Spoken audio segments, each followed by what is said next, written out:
And our great athletes.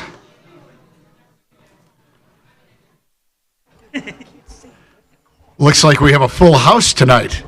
The air conditioning's working overtime, so if anybody wants to take off their coats, please feel free, especially staff. Rick, Jack, Ben, more than free to take off your jackets, get comfortable for tonight's meeting. It's going to be a great meeting. As always, the video of this meeting is streamed live on YouTube and will also be available on Facebook and the Village's website. So make sure you all download pictures of yourselves. Trustee Peterson has requested participation electronically this evening. Do any Village board members object?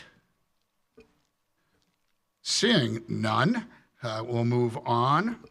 At this time, I'd like to call the meeting to order and ask Clerk Saladino to call the roll. Trustee Augustine. Here. Trustee Gale. Here. Trustee McGee. Here. Trustee O'Brien. Here. Trustee Thompson. Here. Trustee Peterson. I heard that. Trustee Peterson yelled here, and our sound system allowed us to hear it. So thank you on that, and I'm present. There you go. And we have a quorum.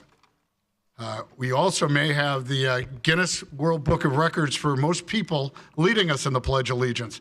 If I could have our star athletes come up to the podium, and I'll introduce you first, but come on up. Everybody walk to the middle. It is the board's absolute pleasure to welcome our LaGrange Little League. They have commitment, creativity, and dedication all spring and summer. We had the Little League organization had over 800 children playing ball this spring. And with all the baseball and softball that was played, we have two teams that really finished near the top in the state, and we want to recognize them. First, congratulations to the 14U Little League softball junior team. The state tournament took place.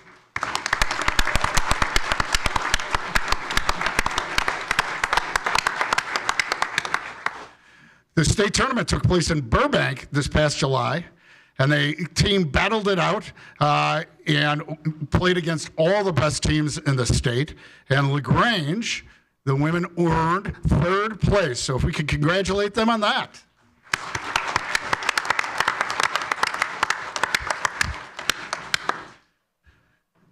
We also want to congratulate the 10U LaGrange Little League baseball team. The boys took their show on the road to Paris, Illinois, this past July. They had exciting district play in LaGrange, and they played amazing games down south, and the boys took 7th place in the state tournament. So if we can congratulate them.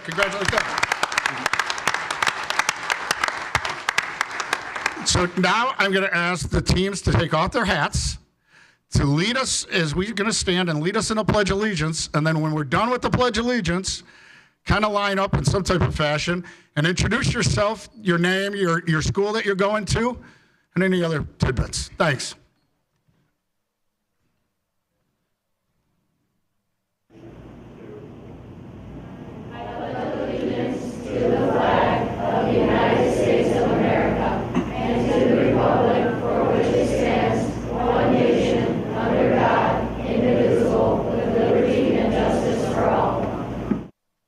Okay, if you guys can grab the mic and start. Perfect.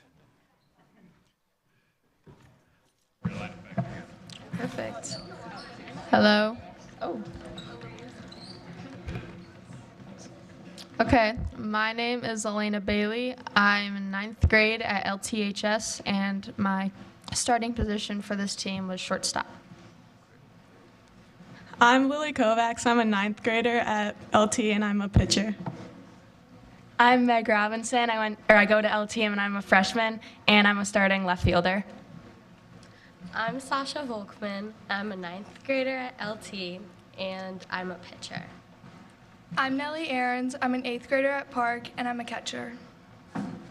I'm Eleanor Meyer. I'm a 9th grader at LT, and I play wherever. I'm Casey Farnan. I'm a freshman at LT, and I play third base. I'm Catherine Williams. I'm a freshman at LT and I play left field. Awesome. My name's Abby Scoofis. I'm a freshman at LT, and I play center field. All right, Abby, can you either introduce our coaches or have maybe Mr. Volkman, Coach Volkman, somebody introduce the coaches? Yeah, this is Coach Volkman, and that is Coach Bailey. Awesome. Thank you, guys.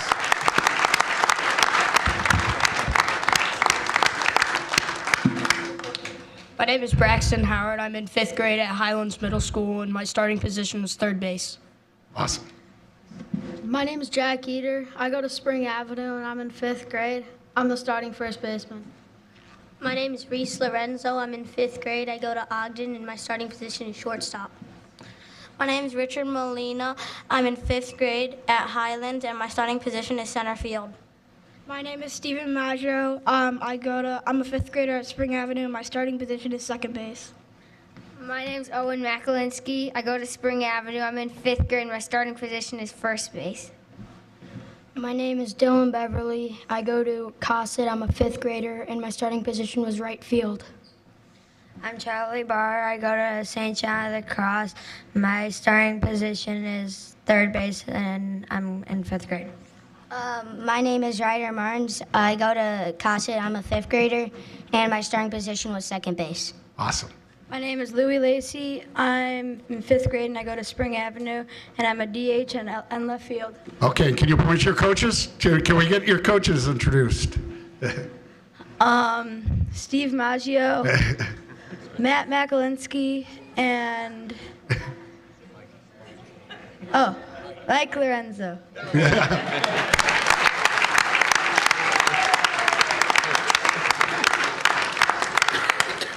All right, girls and boys, you did a great job. Congratulations on that. To all the parents, I know there's a lot of travel, a lot of getting people to practice, so let's give a round of applause to all the parents here.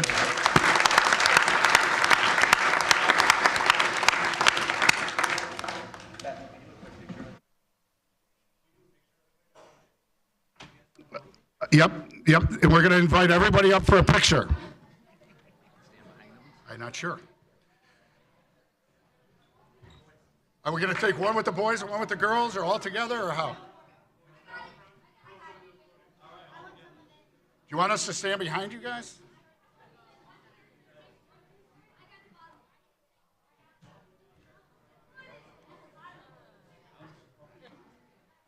Come, Mark, stand in the middle.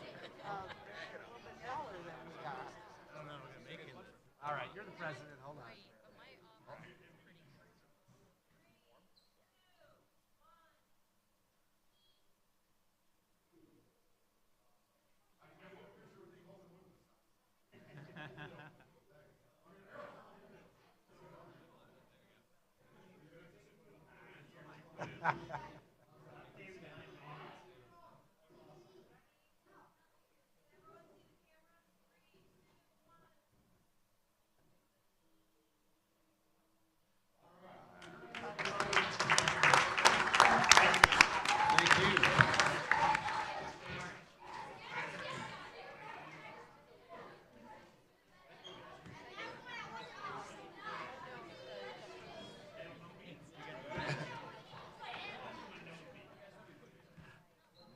And I do have to recognize Trustee Tim O'Brien, a former president of LaGrange Little League. So great job, Tim.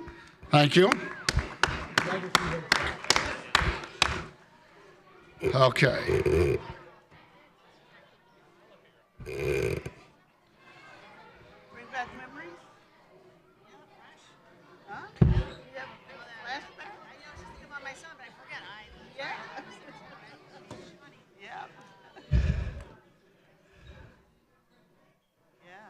We were just talking about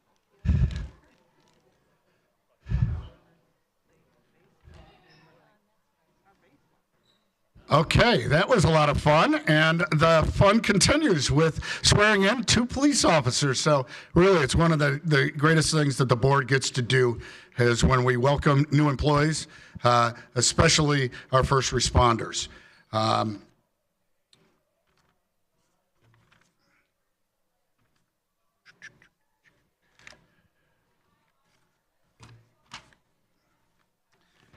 First up, we're going to invite Tom Dranzoff up for the oath of office. On August 23rd, 2024, the LaGrange Board of Fire and Police Commissioners approved the appointment of Thomas Dranzoff to the position of probationary police officer to fill an existing vacancy. Thomas has a bachelor's degree in business administration from DeVry. He served in Oak Park Police Department for 24 years, where he rose through the ranks and retired as a patrol commander. While employed in Oak Park, Thomas completed the Northwestern University School of Police Staff and Command in 2018. Thomas will start soon the first phase of his field training with specially trained LaGrange field training officers. We are also excited that some of Thomas's fellow officers and partners have come out tonight to support him. So thank you for coming out. We do really appreciate you joining us. And with that, I'd ask Clerk Saladino to administer the oath of office. And maybe have Thomas tell us who's pinning on the star. My wife, Rebecca. Oh, hello, Rebecca. That's awesome. Please repeat after me. I, Thomas Dranzoff, I, Thomas Dranzoff, having been appointed to the office of police officer having been appointed to the office of police officer in the village of LaGrange, in the village of LaGrange, in the county of Cook, in the county of Cook, do solemnly swear do solemnly swear that I will support the Constitution of the United States that I will support the Constitution of the United States and the Constitution of the state of Illinois, and the Constitution of the state of Illinois, and that I will faithfully discharge and I will faithfully discharge the duties of the office of police officer the duties of the office of police officer to the best of my ability. to the best of my ability. Congratulations, officer. Thank you.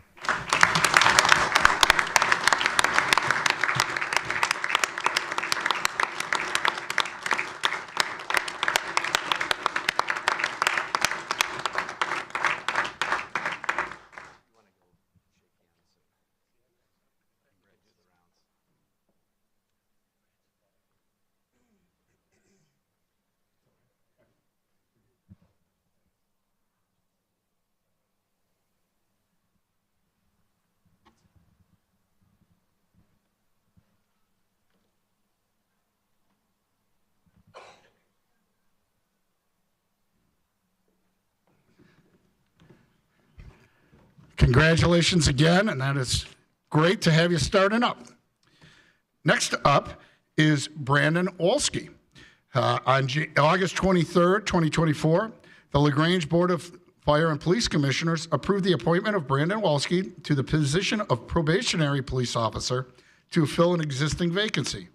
Brandon has a bachelor's degree in criminology, law, and justice sociology from the University of Illinois at Chicago. While attending college, Brandon worked in retail and security fields. On September 3rd, Brandon will start his 16-week police academy training at the Police Training Institute at the University of Illinois, Champaign-Urbana. Upon graduation, Brandon will return to LaGrange and participate in a 14-week field training program with specially trained LaGrange field training officers. And tonight, to pin his badge on, is his mother, and he also brought two great friends with him. So we thank you all for coming out today. Maybe you guys could come up, get on FaceTime that you know a police officer. It's always good. All right, we're going to come on up. Come on up. There you go. Please raise your right hand and repeat after me.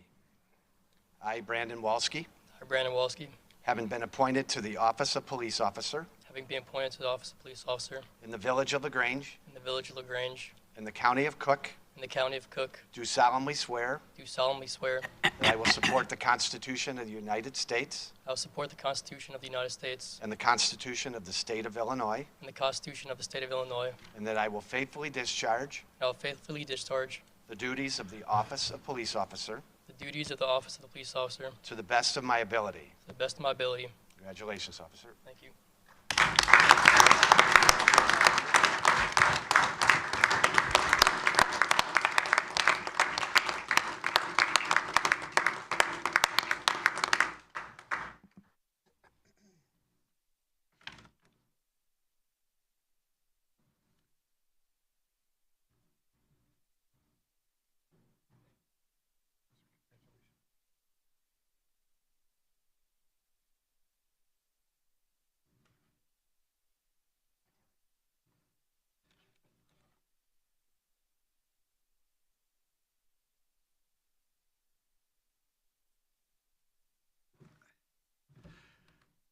Congratulations again, and thank you to the men and women of our LaGrange Police Department that came out to welcome you.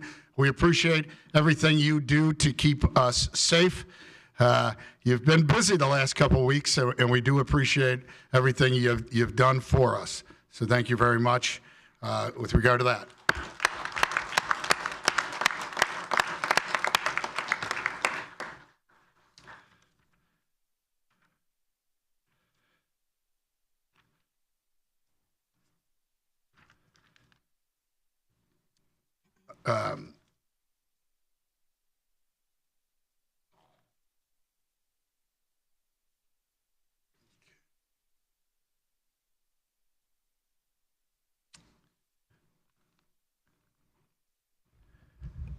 This week, I had the opportunity to meet with Chief Griffin and Deputy Chief Uller at the American Legion, and we were presented with a check that went to purchasing an electric bicycle.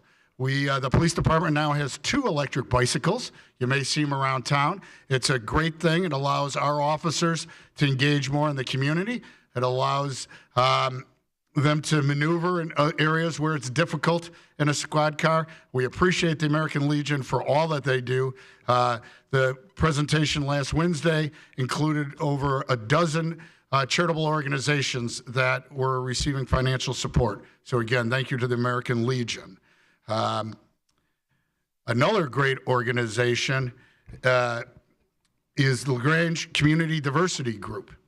And it's my pleasure to read a proclamation for Race Unity Day. Race Unity Day is going to be on September 8th, 2024. But before I read the proclamation, I want to do a couple of things. I do want to invite you to attend, but I also want to recognize all that they do throughout the year. The Race Unity Day is a tradition. It's a great thing to allow the community to come out and celebrate. But our community diversity group really works throughout the year. They regularly have movies and book discussions that members of our community can participate in. This year, they organized at the Mother House with the religious from from Nazareth Academy, an event that brought in facilitators to talk about race issues in the community. And I had the pleasure to attend with Trustee Augustine and Chief Griffin and others from staff, I think Village Manager Knight. And it was a wonderful event with other members, leaders in the community. And it's programs like that that are so beneficial to us all. So I'm not sure if anybody wants to come up and discuss more, but I'll read the proclamation as you're coming on up. So, whereas the 33rd Annual Race Unity Rally is an event to reaffirm the commitment to achieving race unity in LaGrange and surrounding communities, and whereas this year, the Community Diversity Group calls the village together for an uplifting weekend celebration of human diversity culminating with the Race Unity Day. And whereas the concept of unity and diversity is deeply rooted in the fabric of American society, and whereas progress has been made in the legislative arena, we continue to work to bring us together on a personal level. And whereas the Race Unity Rally will demonstrate the commitment of the people of the village of LaGrange and the surrounding communities to the principle that all are created equal, and provide individuals an opportunity to come together in recognition of the oneness of humanity. Now, therefore, be it resolved that the village of LaGrange, in recognition of the Community Diversity Group's commitment to those qualities and attributes, will generate the recognition that all humanity belongs to one family, to fight prejudice wherever it is found, and to assist and to assure that all persons have equal opportunities regardless of their race. We do hereby proclaim Race Unity Day in the village of LaGrange. So with that, Becky?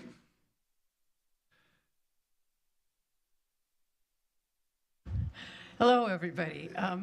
Thank you for your service, and thank you for all of the support that you've given to our our organization and the concept of anti-racism.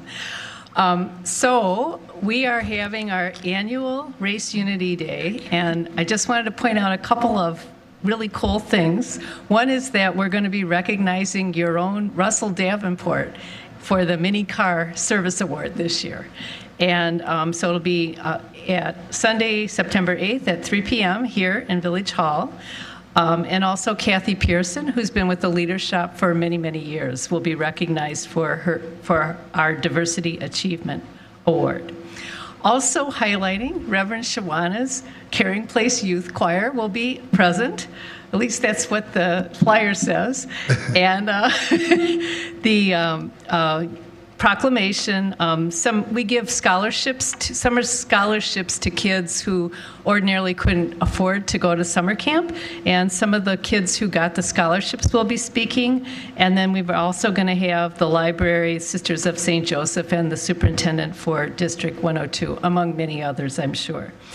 The other thing I just wanted to bring to your attention, and I'll mention this again because it's not going to happen until October 5th, is there's a movie called Origin, which is about the lady who wrote Caste, which is comparing race in the United States to the caste system in India.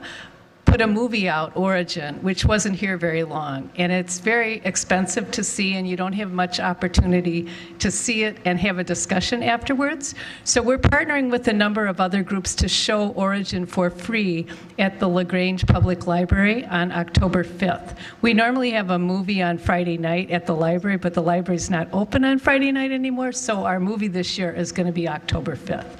So invite you all to come and participate, and thank you again for your support. And what day is October 5th? Just for it is a Saturday afternoon from 1 to 4. Fantastic. Thank you. And we'll Thank you. remind them.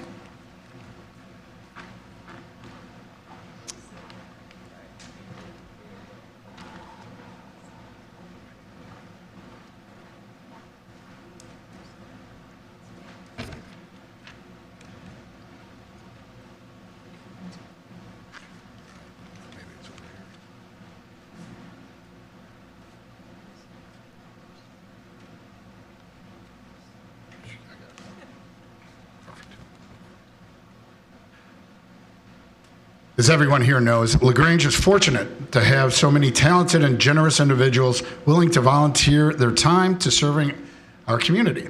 As an appointment terms for several commissions and advisory board members have expired, it has come time to consider the reappointment of several individuals.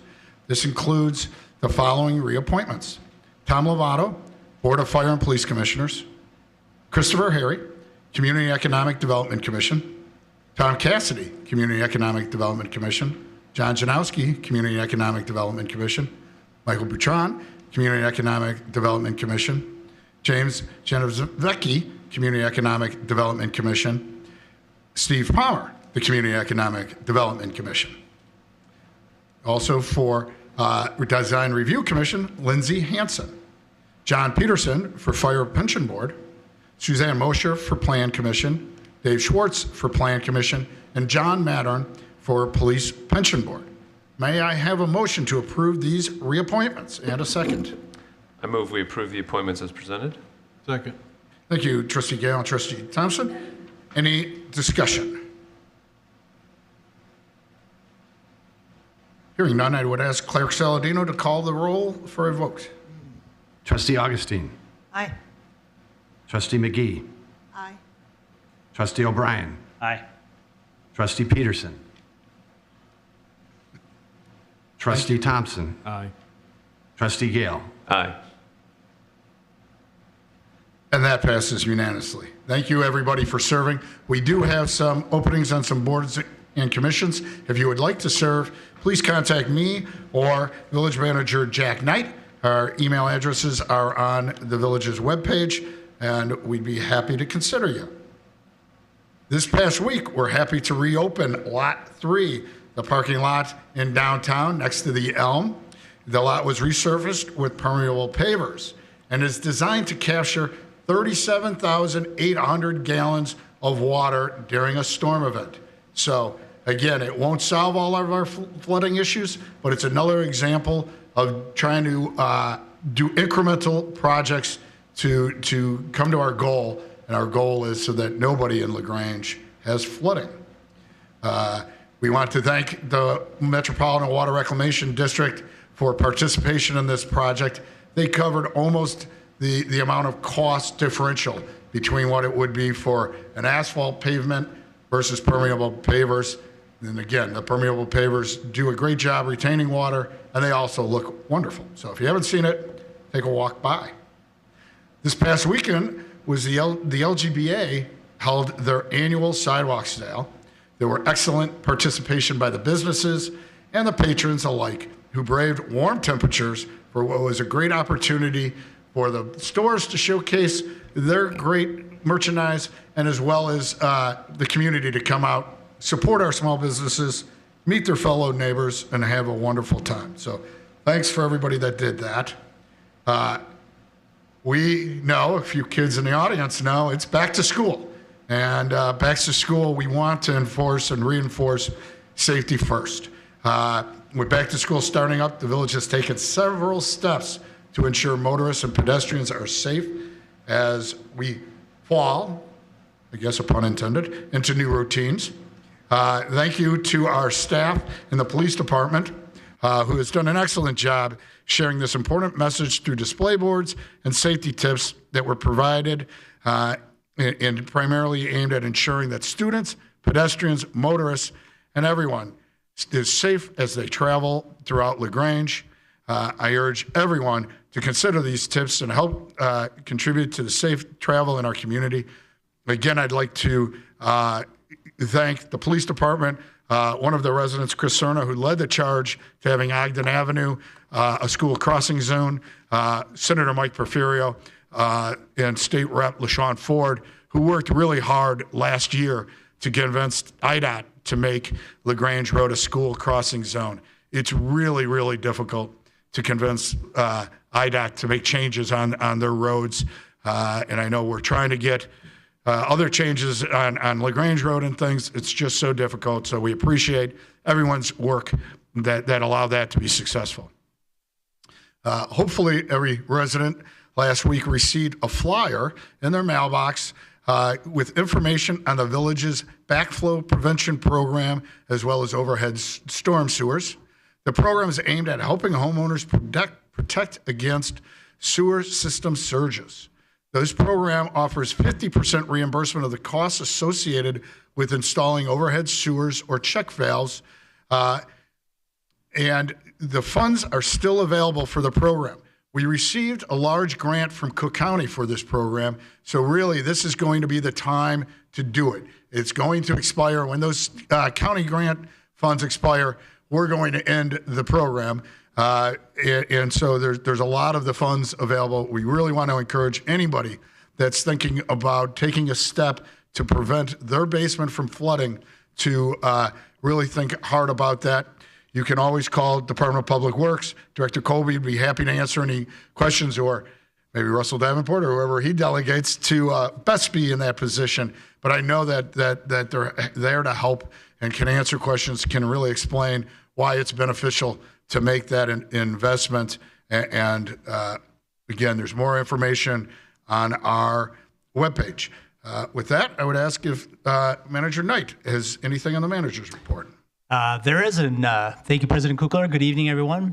First of all, I'd like to welcome Officers Janzoff and Walski to the village and congratulate them on their new positions. We're looking forward to working with them and congratulate them on their new start here. I'm happy to report that Brainerd and Chalmers Avenue have had resurfacing work continue on schedule. Resurfacing was completed on Brainerd as of late last week. Chalmers has been milled for resurfacing, and the binder course and final lift will be scheduled to go down this week.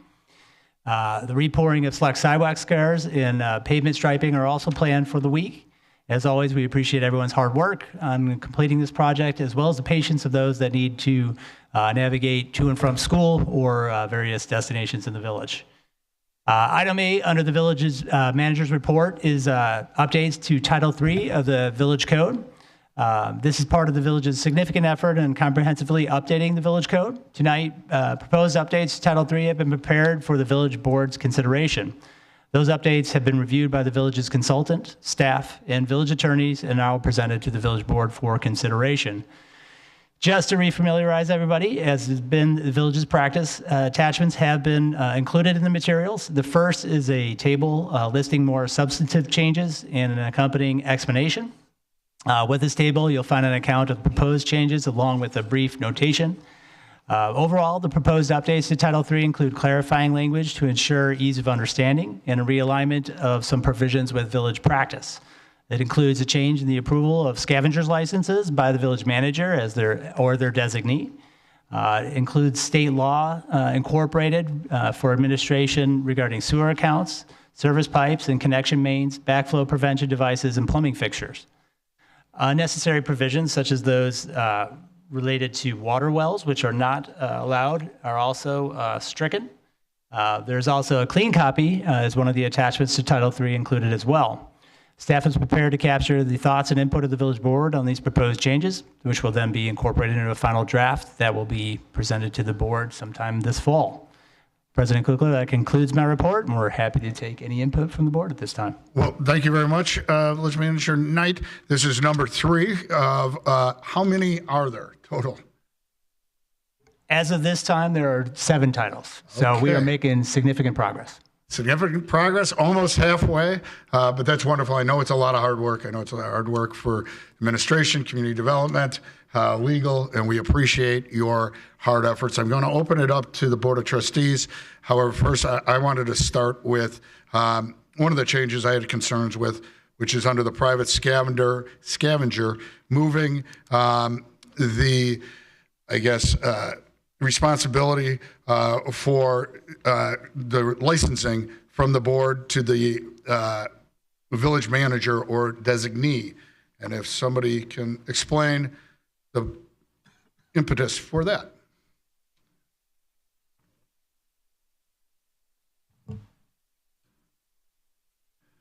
So this change was meant to just make licensing similar to other village licenses that are typically done by staff, but it's of course a policy decision. So we want your feedback, and if it's something that the board wants to see and do the actual approval, we can do that. If you want it to go to staff when a license application comes in, that is fine too.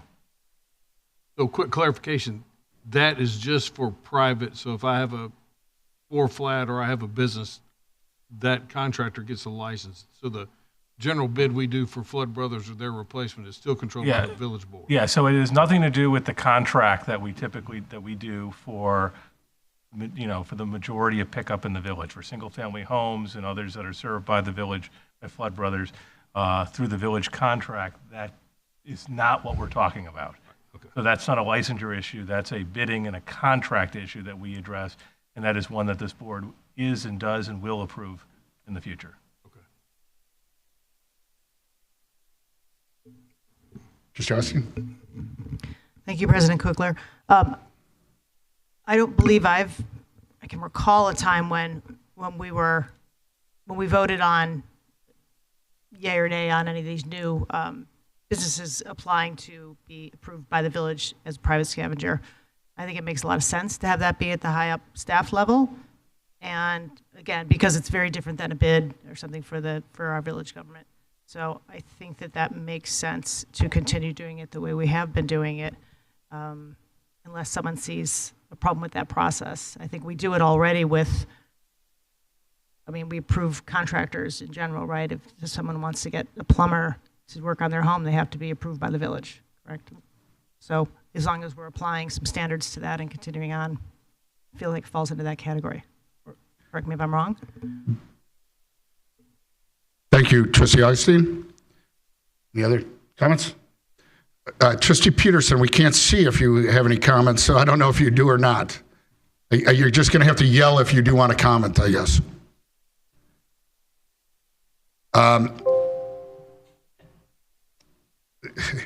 Hearing no other comments, do the trustees have any comments regarding Title III, I think it is?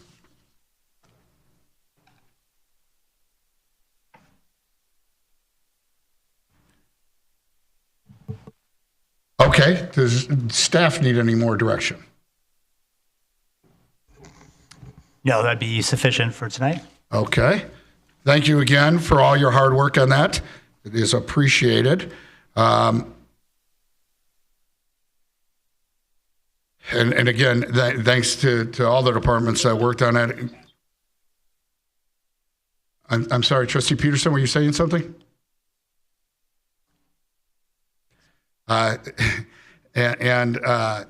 We appreciate and realize the significant effort that everybody's put into this, and we look forward to the next 4.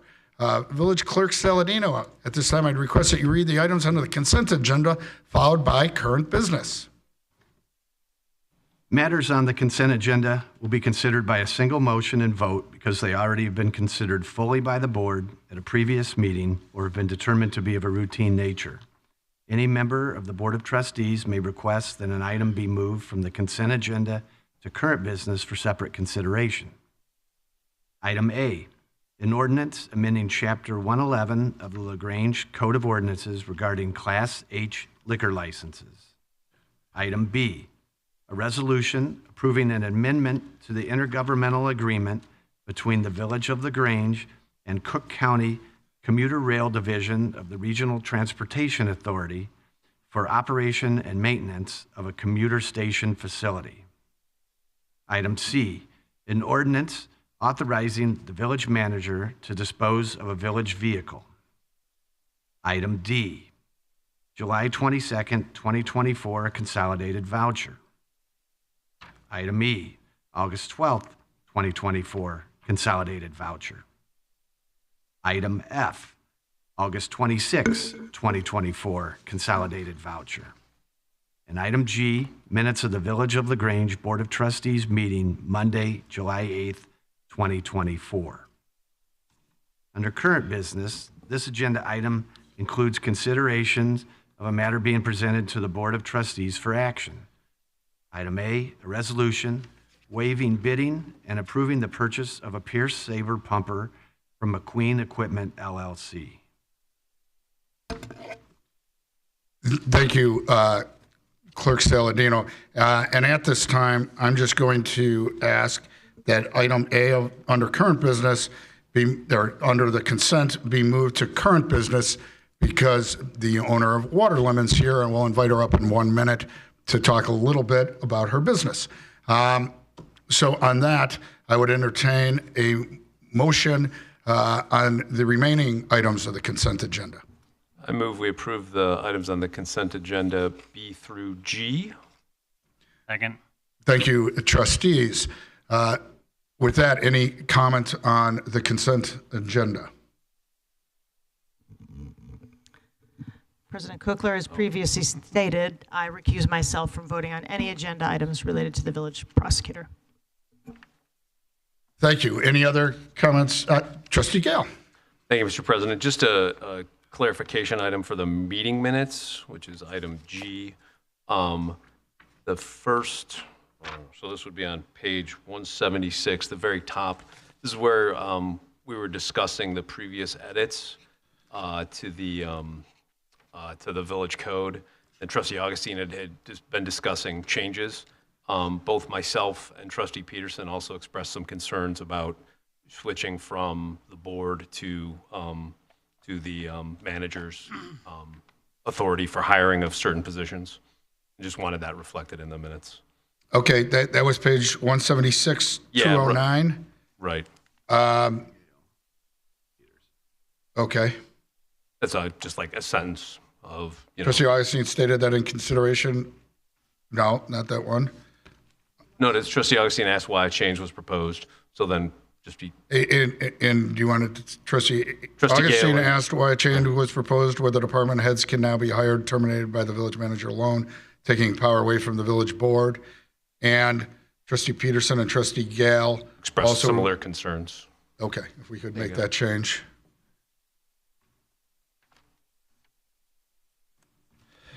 And a roll call vote on the consent agenda. Trustee Thompson? Sorry. No, I need to wait because I skipped over if we have any public comment on matters on tonight's agenda.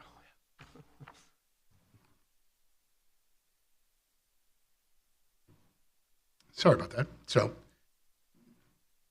now we're ready to have a roll call vote. Trustee Thompson? Aye. Trustee Peterson? Aye. Trustee McGee? Aye. Trustee Augustine? Aye. Trustee O'Brien? Aye. Trustee Gale? Aye. And that passed unanimously. Thank you very much. I will present, and Nina, if you want to come up, and if you have anybody with you that wants to come up to the microphone, feel free. So, and if you could tell us who we have up here. Hi. First of all, thank you all for your service and for being here with us tonight. My name is Nina Makovsky, and this is my daughter, Vivian. Well, thank you for joining. Vivian, where do you go to school?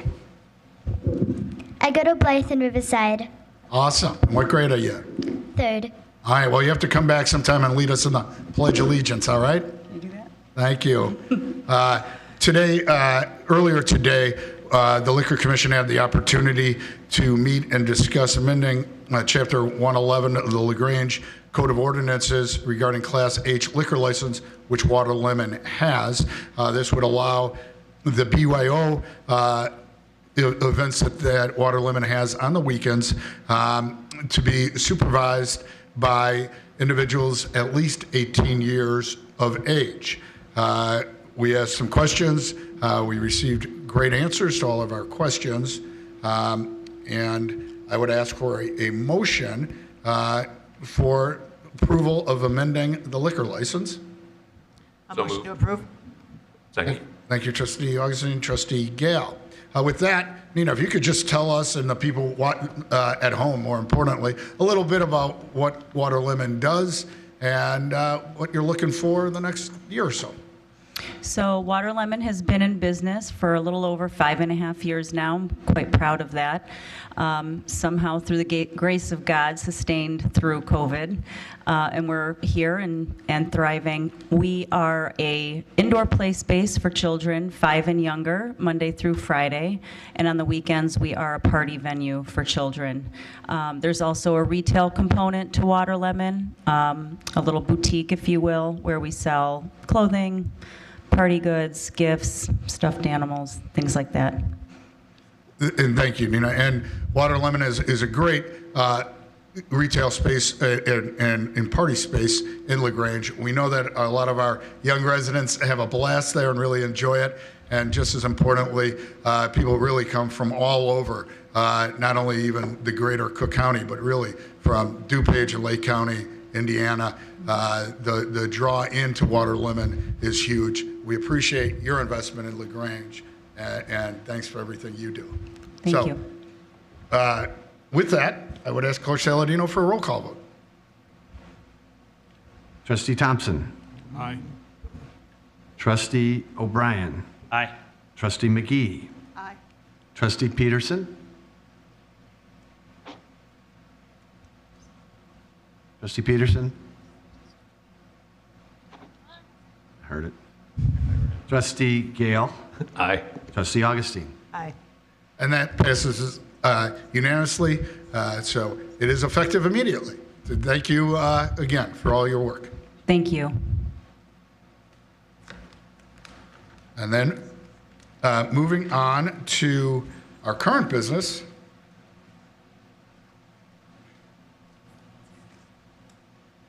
Under item A, under current business, is a resolution waiving the bidding and approving the purchase of a Pierce Saber pumper from McQueen Equipment LLC. I would like to invite Trustee O'Brien to provide an overview of this matter. Thank you, President Kukler. Scheduling and properly planning for financing vehicle replacements is essential to deriving the maximum value from these purchases and mitigating escalating maintenance costs as vehicles age. Regularly scheduled replacements also serve to maintain reliability for village vehicles, including frontline fire apparatus, which is essential in providing emergency services. To properly plan for large expenditures, such as the replacement of a fire apparatus, the village has an equipment replacement fund, or ERF, which serves to finance larger vehicle and equipment purchases. Recent cost increases in lead times associated with vehicle deliveries have posed new challenges to the replacement of fleet vehicles. For fire engines, costs have risen over 40% over the past 4 years, and the wait time is now 35 to 38 months. This is due to several factors, including the cost of production, labor, supply chain challenges, and high demand. The order of a replacement fire engine at a cost of $1,066,000 was placed in October of 2023 with an anticipated delivery date of March 2027. After careful reevaluation of the current fleet status, a fleet replacement program was created that identified advancing the engine replacement schedule as a priority. The purchasing of a demo engine, which would allow for an engine to be delivered sooner, was explored. Demo engines are produced by manufacturers for trade shows or instances where an engine may be needed due to unforeseen circumstances. Careful consideration was given to the options available on demo units to ensure that they compared favorably to the engine on order and met the department's operational needs.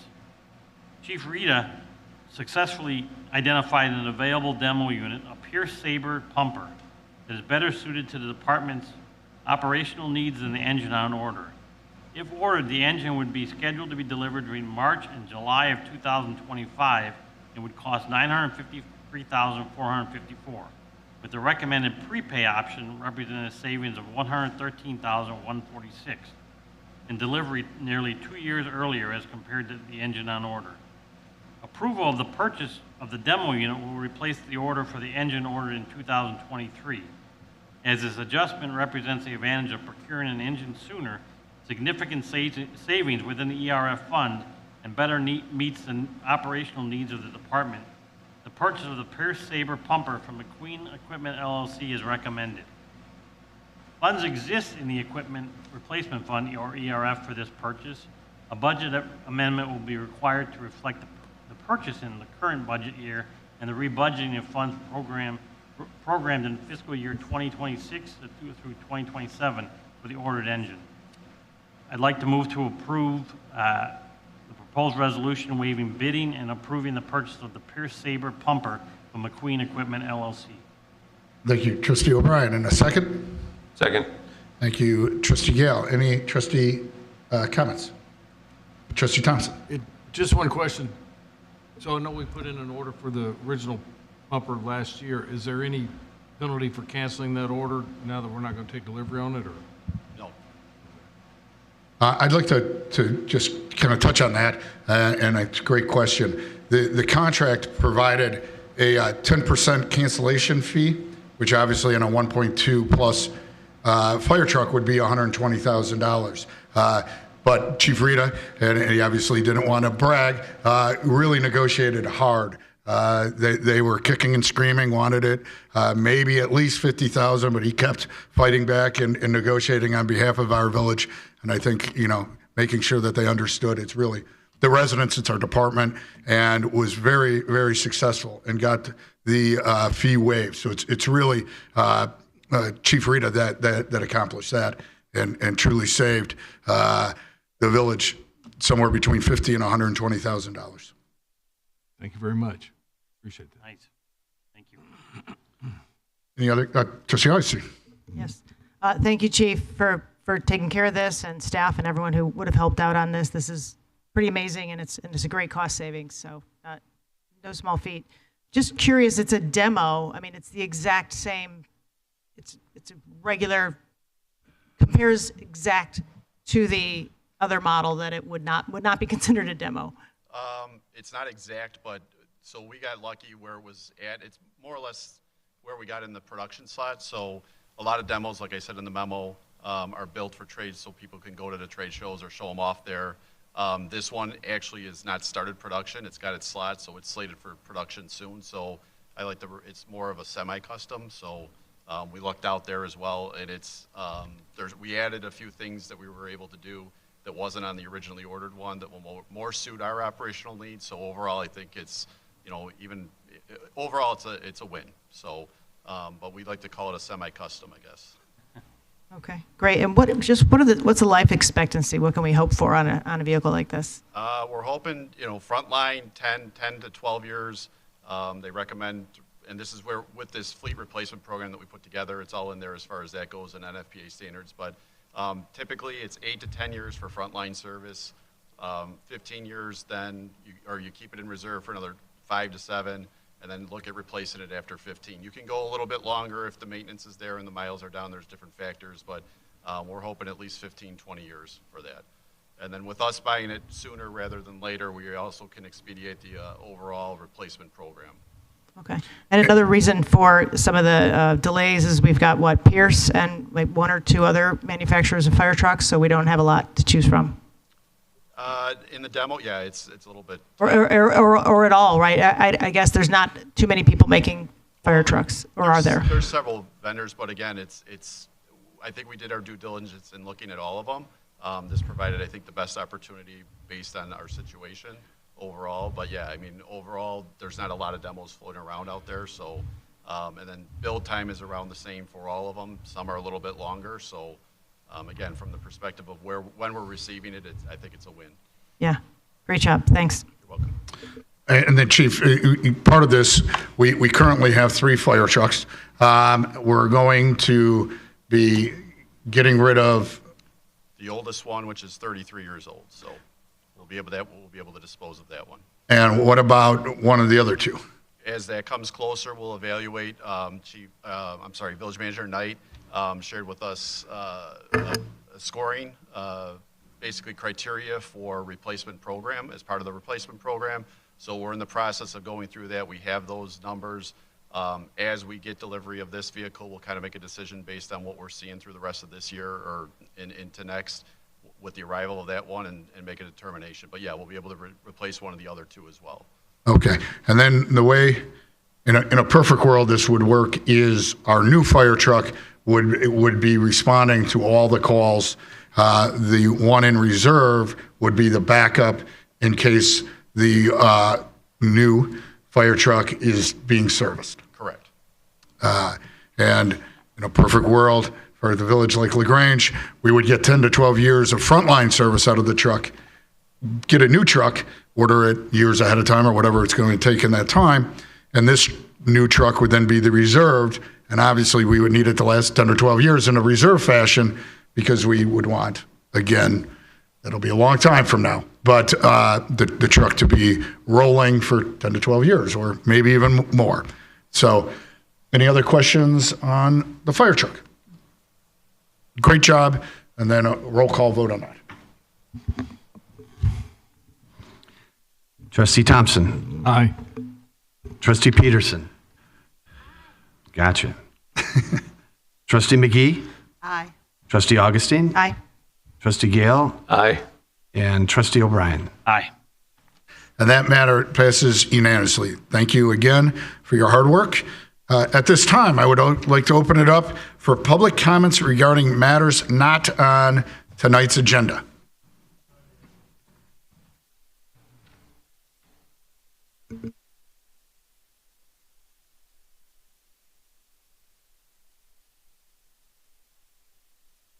Welcome. If you could please tell us your name and your address.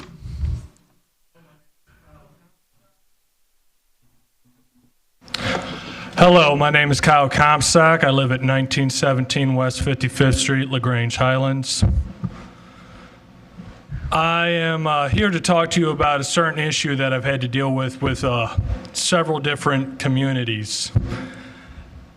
I do like your park, Gordon Park. It is quite nice. I take my children there.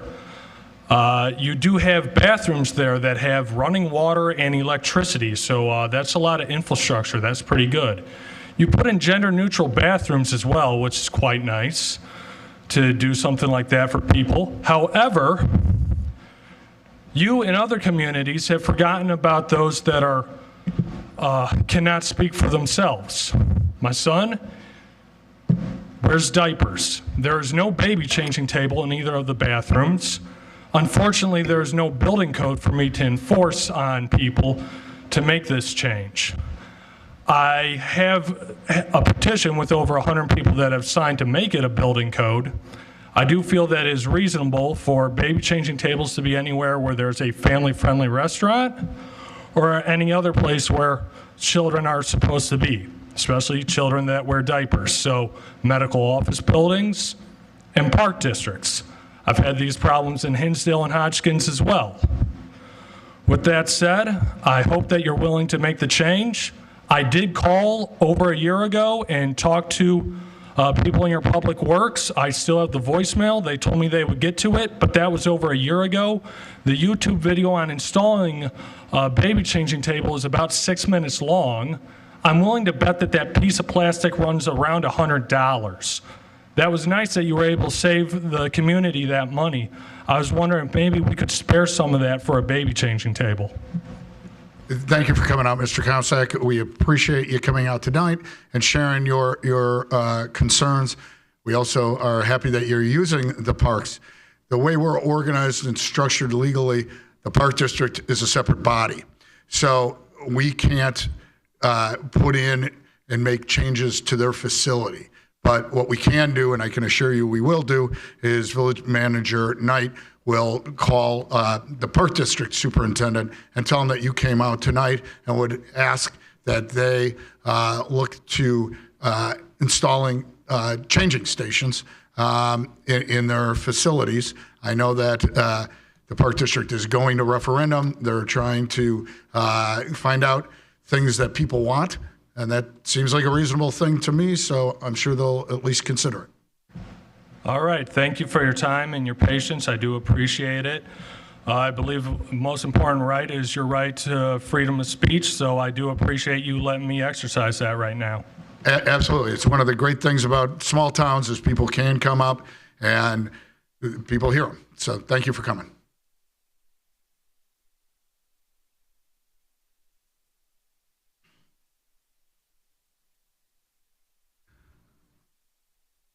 Bingo. My name is John Pluto. I'm a resident at 718 East Avenue. I'm here tonight to go over some of my ideas on our flooding issues in this town. I'm not here to stop the project, but I think we have had enough poor engineering. Do the people in the country club area have problems? You bet they do. What's the solution? Evaluate what we can do to make it the best we can for the east and the west sides. Here's one problem. All the water flows to the east side through one sewer at 51st Street. Unfortunately, the majority of this village is on a single pipe system. Your wastewater in your home goes into the same pipe and takes your storm water from the street. When it rains, the systems get overloaded. 100 years ago, we had brick streets that helped with flooding issues to dissipate water on what our options are is go as green as we can go. Green intersections, green parking lots, rain barrels can help a lot. It's always nice to see a well-planned community. LaGrange Park has put in 3 green intersections. They seem to be doing the trick. Countryside has parks with permeable paver parking lots. LaGrange just has done a parking lot in downtown, 37,000 gallons of stormwater, just enough to give the combo sewers a break. The park district wants to do a $14 million worth of a bond issue, and I see nothing green in their plans, which is a shame. We must work together. If we want to accomplish our goal to dry up LaGrange, that means all improvements must be green oriented. That parking lot you want to repave, do it in brick and store your stormwater underneath it.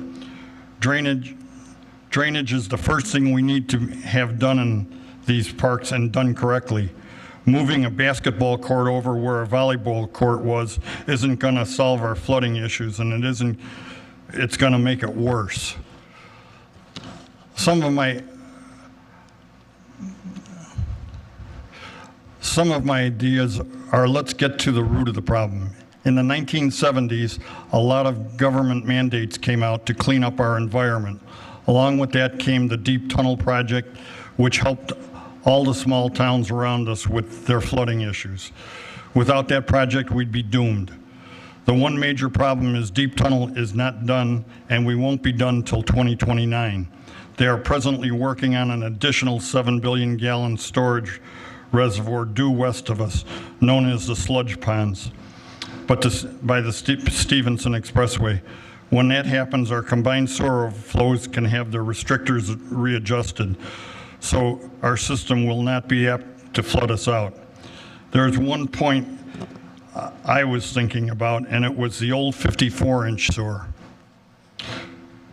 that we had on the easement from back in the 1930s. The quarry tore the pipe out with their expansion.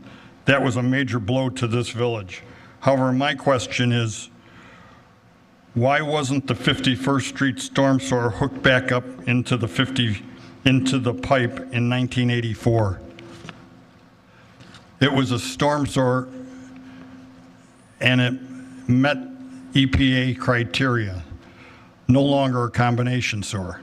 I believe the state and the U.S. government need to help us with an explanation why the 51st Street sewer was directed to 47th Street, which has never worked since the day it was done. There was a lawsuit in 2013. The U.S. government and state of Illinois took the Metropolitan Water Reclamation District to court. Their plans were different. The question is, who cut the pipe and why? Why they didn't hook it back up to the 51st Street sewer. We lost half of our volume of water that could possibly exit this village. That's the first part. My next part is, when I first came here a year ago, I spoke about our water tank. And we were appropriating money to have that checked out, the cracks in it, and the coatings on it, and it looks pretty bad. I haven't heard a word on that. I'm curious. That's our single most important piece of infrastructure in this town.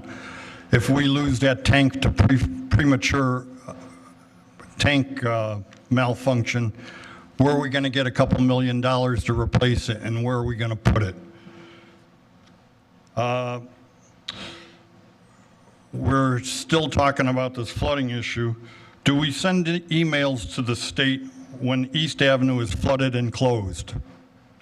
Do we make a police report out when East Avenue is closed for flooding? Do we make the state aware that there's a problem there? I have some pictures of Sedgwick Park that I'm going to leave you guys with, and it's going to show you the flooding issues that come off of that park. I would hope that when these people start doing all of their improvements there, that you'll hold them to the same accountability that all the homeowners that come into this town have to control their water. There's thousands of gallons of water that dump off 49th Street in the big rains. So, and then I'm going to show you a picture of a park in Countryside. And that's what we need to achieve this. So I thank you for your time, guys, and I'm going to leave. I'll start at this side. Thank you, Mr. Pluto. We appreciate your comments and the pictures, and I'm sure that the Park District and all their improvements will make a go green as they can go. Any other comments?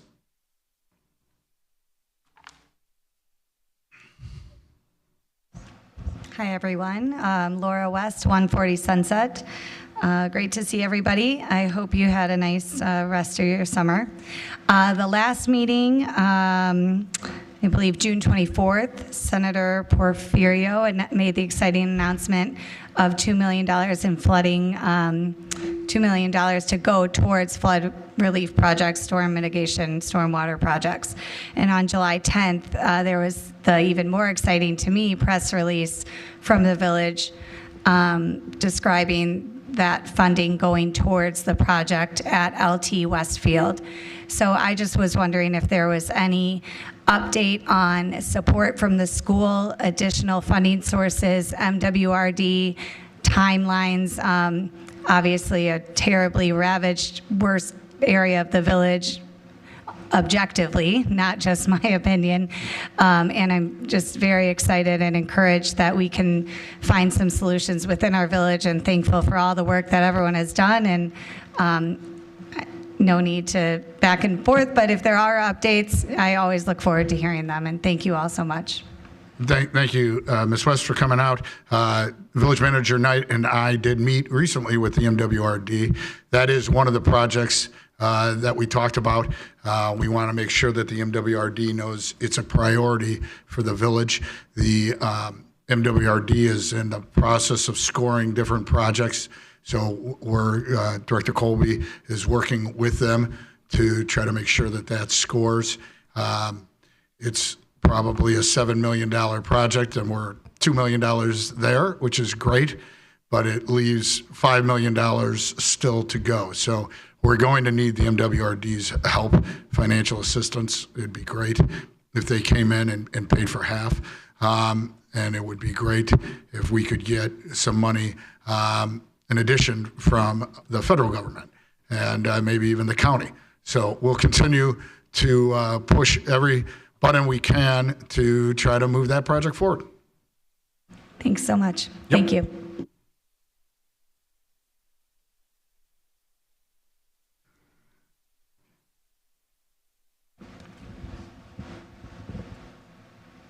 Good evening. Mary O'Dowd, 1980 graduate of Lyons Township High School, current resident of Darien. Thank you all for your time and service, and thank you for allowing me to speak. I come from a military family: Army, Air Force, Navy, Marines, and the Merchant Marine. I also have friends and family who work in law enforcement. They risk their lives every day to keep the rest of us safe. I absolutely honor and respect all our men and women in uniform. So, I am not here to criticize the LaGrange Police Department in any way. I am here to simply, respectfully, ask for an update concerning the May 1st, 2023 incident which took place at Lyons Township High School's North Campus. At approximately 4:10 p.m. on May 1st of last year, an altercation involving several juveniles and an adult took place, which resulted in the injury of 2 juveniles, one of whom was severely injured and required hospitalization. On May 5th, 2023, an 18-year-old student was arrested and charged with battery. On May 10th, 2023, a juvenile offender was arrested on multiple charges, including attempted first-degree murder and aggravated battery involving great bodily harm. No information was released as to the juvenile's age, gender, hometown, or whether the juvenile was also a student at LT. It has been over a year since this brutal attack took place. Last month, I sent a FOIA request to LTHS District 204 asking for any information pertaining to the attack. They responded with 3 press releases dated May 1st, May 5th, and May 10th from 2023. Over a year since this brutal attack took place, no further information was provided. So, I am here tonight to respectfully ask the LaGrange Police Department for any information that they can provide to the public. Are there any upcoming court dates for the offenders? Was the juvenile arrested on May 10th, 2023, a student at LT? Was this a gang-related incident? Was the 18-year-old student who was charged with battery suspended? And most importantly, what is the status of the student who was nearly murdered? Has he recovered from his injuries? I understand that this is an ongoing investigation, and I absolutely respect the laws concerning rights to privacy, but I would appreciate any update you could provide to the public on this matter. Again, I thank you all for your time and service, and thank you for allowing me to speak. Ms. O'Dowd, thank you for speaking. We appreciate that. I'll let our attorney, Benjamin Schuster, answer as best as he can. Yep. So what I can say is that I know that the village handles this matter as all matters extremely in a serious fashion. And it can be frustrating, particularly when there's juveniles involved, because people want to know what occurred and seeks records through the Freedom of Information Act and information in other ways. One of the challenges we face, however, is that we are bound by the Juvenile Court Act. Section 1-7 of that act and 5905 provide very strict restrictions on information that we can give out. When you have a juvenile offender, the act provides that we are not allowed to give out records regarding that incident, period, with the exception of very few individuals, unless somebody seeking the information files a petition in the juvenile court and gets an order from a juvenile judge allowing records to be released. And that can be a challenge. But the General Assembly has decided that in this state that records involving juvenile offenders are effectively sealed. And it can be a criminal act to give out that information. And so part of the issue is that we have to comply with that act, and it's not within our discretion to provide records involving juvenile offenders when we get a request. I can't speak for the school board. The school district has its own requirements. They, too, have certain confidentiality requirements. And the last that I'll say, when it comes to the condition of victims of crimes, one, the village often doesn't know the exact status, particularly months later. But even if we did, there are privacy concerns with releasing that information. It does make it challenging, and I know that can be frustrating. But it is the statutes that we must comply with. I think the 18-year-old's case may be concluded, but I thought I read that in the paper. That'd be the only thing I would know. Yeah, and if it's an 18-year-old and with their case and they're charged as an adult, that information can be found readily available in the court record in terms of the outcome of that case, or if it is pending, the current status and the motions and the other information that is in that court record. That would be the best place to find out more information about that individual. Thank you, Attorney Schuster. And again, thank you, Ms. O'Dowd, for coming out. Any other public comments?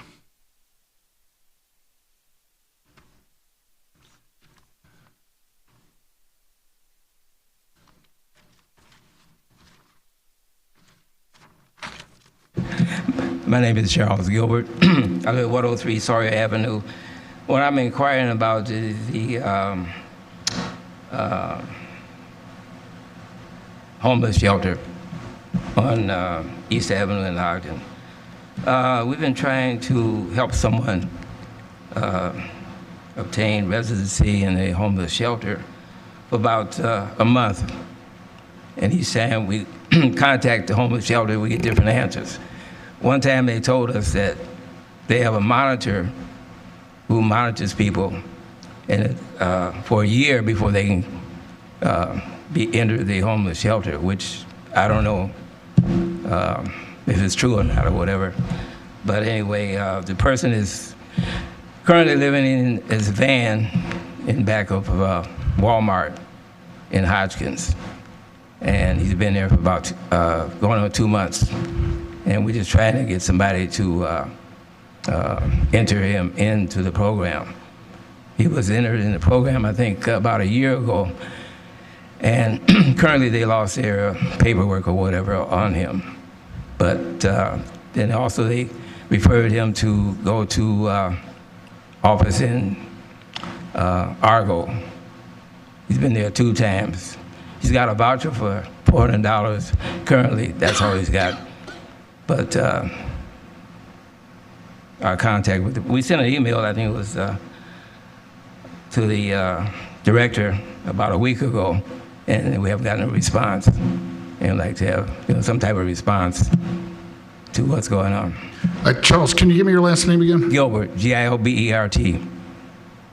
103 Sawyer Avenue. It's G-I-O... Gilbert. Gilbert. Gilbert, got it, Mr. Gilbert. Yeah. So obviously the Beds Plus facility is a separate entity that's run by Beds Plus. They do have the organization in LaGrange. They also relatively recently opened a facility in Summit. Right. It also has medical facilities and things like that.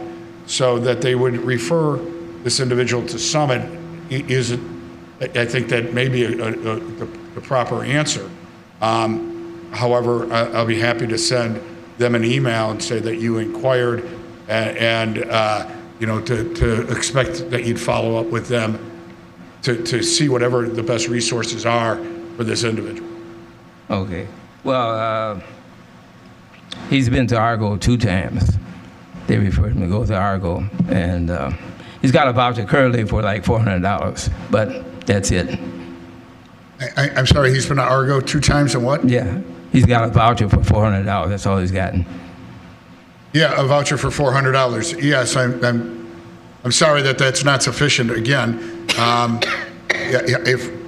would encourage that he continue to work with Beds Plus for the best arrangements. So you have no jurisdiction over them, or we don't? Who does? Their own organization, unfortunately, or fortunately or unfortunately. They're a self-contained organization. Okay. Does it? Are they under the federal government or any type of government? They do get federal funding, so they have to comply with a lot of federal laws. So they report to the federal government? They have reporting requirements, I know. Yeah. So your best advice would be what? I believe the best advice is to continuing to work with Beds Plus. Well, I don't think it's fair. I mean, they tell us they have a monitor who monitors people for a year before they can enter the program. Yeah, and again, I don't know all their details, but they have various programs. So they may have a program that to qualify to live in one of the 20 units that there is in LaGrange, you have to have different steps. But I know that they have interim things available.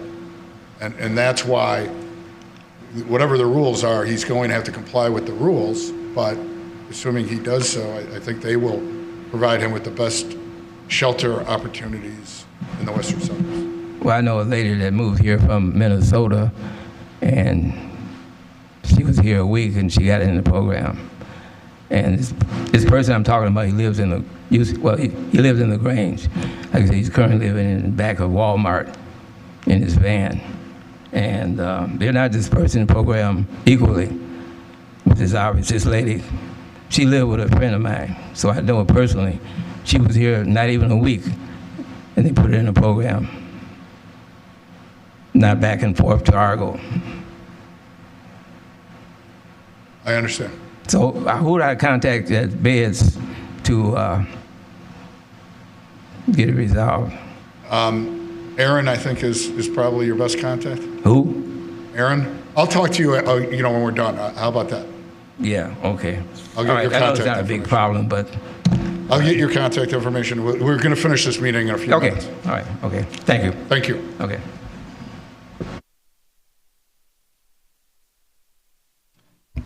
Anyone else for public comments?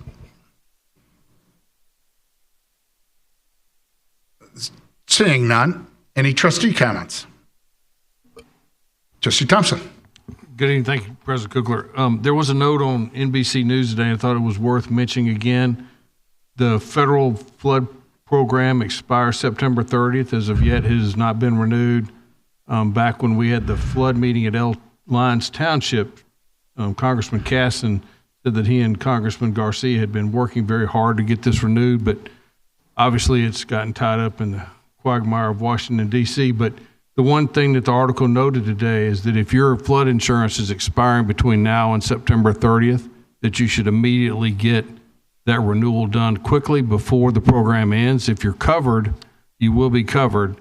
There may be a gap in getting new insurance or if your insurance expires. So I know a lot of residents in the south end of our town carry that FEMA flood insurance. So if it's coming up on renewal, it's worth mentioning to get it renewed quickly so you still have that coverage. Thank you, Trustee Thompson. Trustee Augustine. Thank you. Kind of along the same lines, but more on getting the word out. Just want to say thank you to Jack and Charity and the team who put this spokesman-like newsletter out last week. I was happy to see it. It discusses the grants that we have available for our sewer backup program, which we've been promoting for a long, long time, but we know that there's funds in that now, and we really want to encourage residents to get it. I think this hopefully will reach possibly some folks who don't see the social, and I hope it's been a great success. But it's nicely designed, and I was really happy to see that. And then the other thing was, and we can talk about it a little bit more offline, but Chief Griffin, I've been hearing from residents and seeing it myself that we still have a little bit of a electric scooter, mini bike kids racing around problem. And it would be interesting. I get asked, what are the rules? What are the ages? Where can they ride them? Are helmets required? And of course, I think I know all the answers, but I'm wondering if we can put out a bulletin.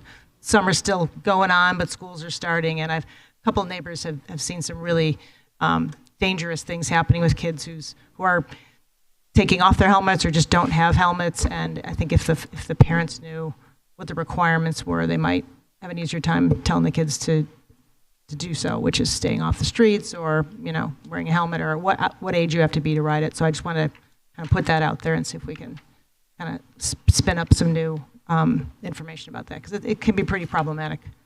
Thanks. Thank you, Trustee Augustine. Trustee Gale. Thank you, Mr. President. I just wanted to quickly thank both Jack and Rick. I sent a couple of notes your guys' way about Brainerd Avenue and some questions, and you guys answered quickly, and thanks for being attentive to that. That one, it's near my house, also by the high school, high profile project. So just thanks for your efforts. I wanted to publicly say that so that you guys could get some added benefit from that. Thanks. And Clerk Saladino. Thank you. Chief Griffin, I was out a stroll in the neighborhood and ran into a resident, and they had told me they were having some issues, and the police came out and did a wonderful job. They listened to all the issues that were out there. They gave a lot of reassurance that the problems that they were having would be looked at and taken care of. And she just said, I just want to really thank you guys. And the police department was outstanding with that. So wanted to make sure you had credit. Pass it on to the officers. Thank you, Clerk Saladino, and thank you all trustees for those kind words for the department. I appreciate that. With that being said, I would entertain a motion to adjourn. Motion to adjourn. Second. All in favor, please say aye. Aye. Thank you, Trustee Peterson. The meeting is adjourned as of 8:53. We'll be back in 2 weeks. Thank you.